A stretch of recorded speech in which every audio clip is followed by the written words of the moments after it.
Paige continues to be worried as we enter the laboratory. Jade, look at the tracks. He's around here somewhere, and he's hungry. You know, those things love the taste of pork. That's the cold storage room for their nasty Nutripills.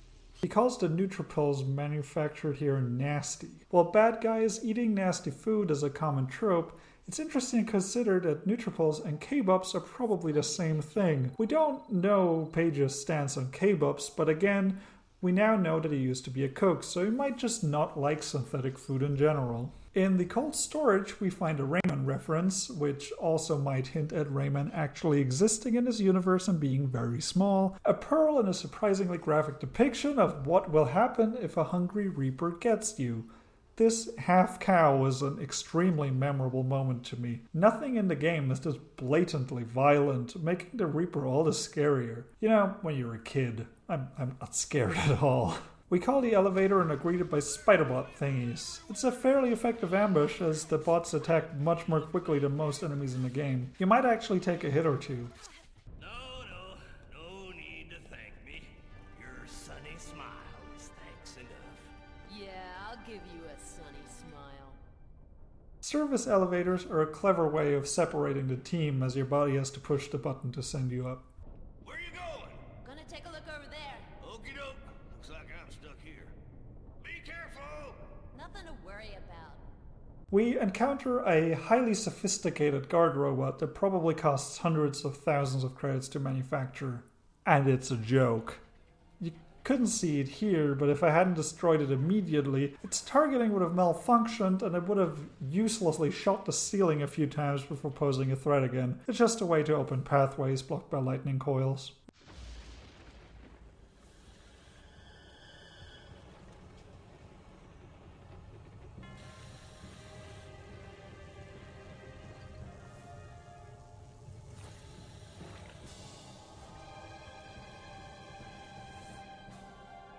Now that we've found a man who's been tortured for days, we of course take a picture first. As devious as the alpha sections are, maybe they shouldn't put your logo on a DOMS-powered torture device. It's bad PR. Where were we? Oh yeah, we send a picture of the barcode to the governor, wait for her to send us the code, punch in the code, open the locker, pick up a gyro disc launcher. Don't think that thing is ever explained. Like, who used it before you found it? What for? Why was it in the torture chamber? Did the alpha sections use it to punch captives from very far away? Nobody else has one of these. Is this the only one? Oh well, it looks good on her. We shoot the Spirit Eater 3 times, which in keeping with the rules of all game design must mean this was a boss fight.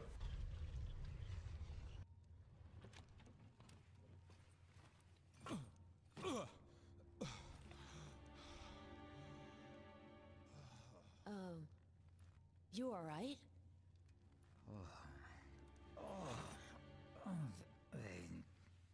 They turned my brain to jelly.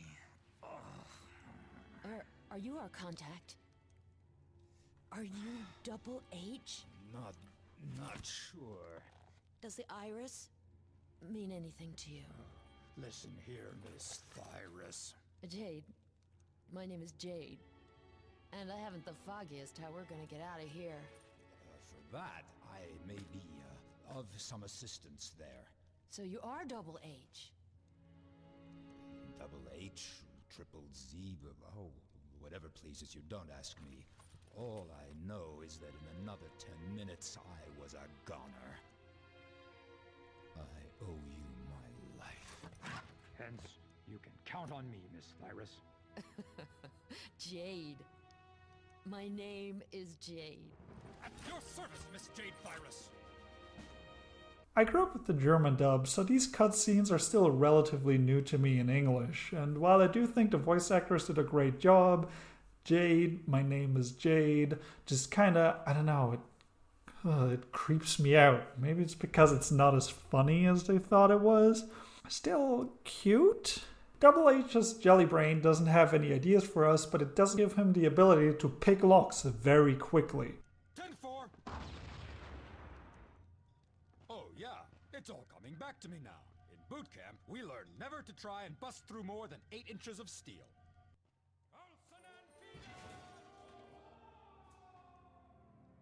We're also introduced to an army handbook titled Carson and Peters. It's not clear if Double H has always quoted it this much, or if this is a side effect of the indoctrination torture that he had been undergoing. Miss Virus, don't worry, everything's just fine. I'll find a way out of... I love this game. Returning to the elevator room, we finally get to meet the Reaper.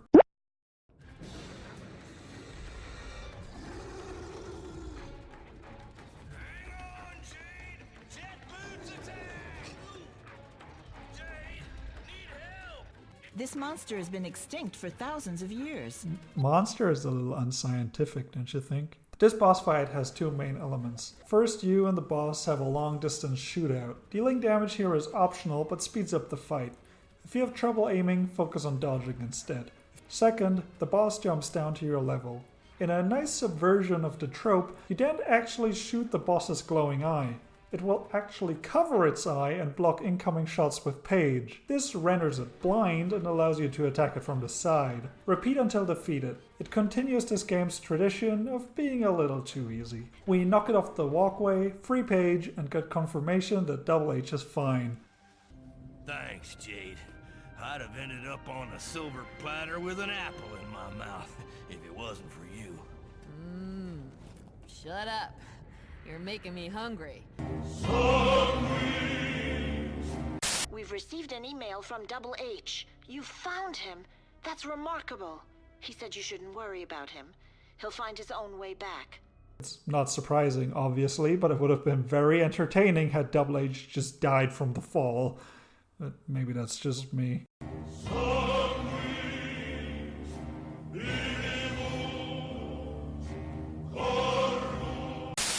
I like that the corpse is just floating around down there. It's a good way to get the photo in case you couldn't get it during the battle. I love that nothing in this game is missable. You will never destroy the last of any species, no pearl ever becomes blocked off through story progress. Very considerate, very nice. We wonder aloud if the electrical room might contain electrical equipment. Or the electrical closet, I guess? Sure. Paige completely spoils one of the more clever puzzles in the game. Thanks a lot. The fan! That's what's making contact. Gotta get it pointed in the right direction. But the awkward camera controls make hitting the fan challenging regardless. We find fuses and a key card.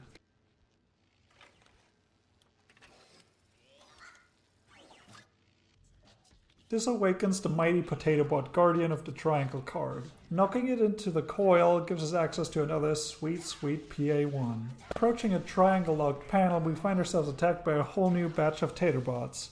It's very much a ground pound fest. Try to fight them any other way and you just risk taking damage. They're invulnerable and damaging while glowing, but they can start glowing whenever they want, so fighting fair is needlessly dangerous. Launch them into the air and knock them into one another to get past them. Paige, after having greatly enjoyed killing tons of animals on Black Isle, regards beating up robots. Oh, makes me sick. Having to beat up these little mechanical marvels. I'm glad he has his priorities straight. We briefly disable the generator to grab a fuse and don't check if maybe there's another one for later. Back in the elevator room, we finally got the thing going again.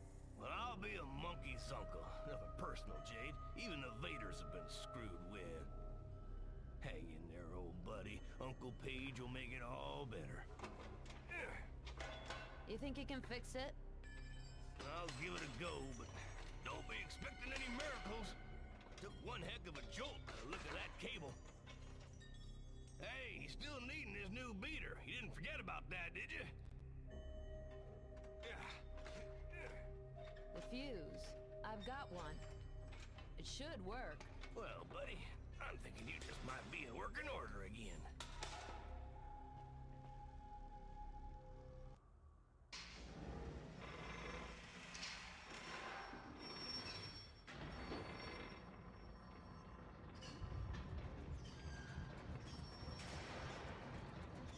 Looks like it's working, Jade.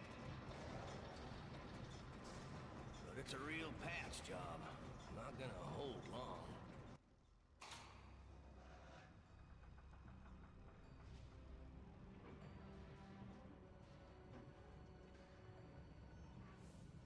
If you ask me, we did one heck of a job, partner. Don't go getting too excited there, Jade. You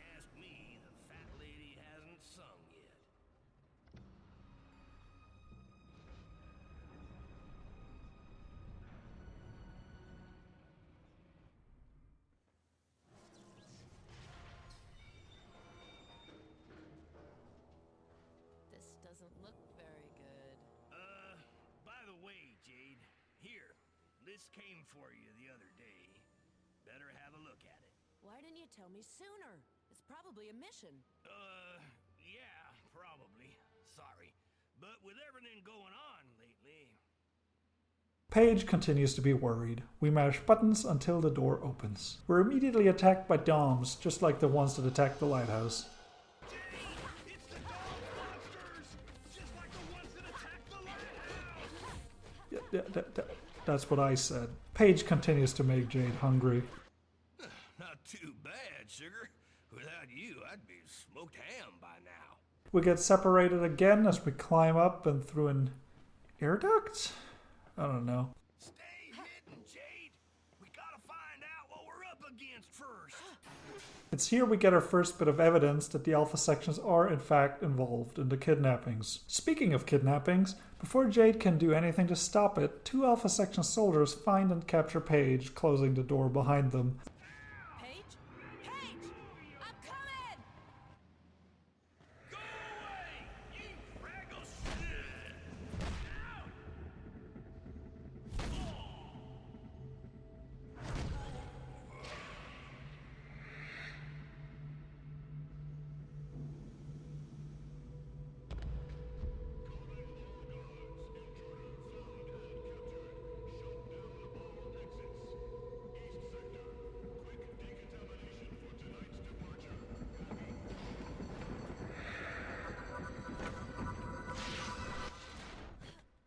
This is a strange moment. Despite its significance, there is not a lot of fanfare. Paige just unceremoniously gets knocked out and dragged away, which is probably the point. He's just another victim. I like the Alpha sections announcing the lockdown that will come into play later.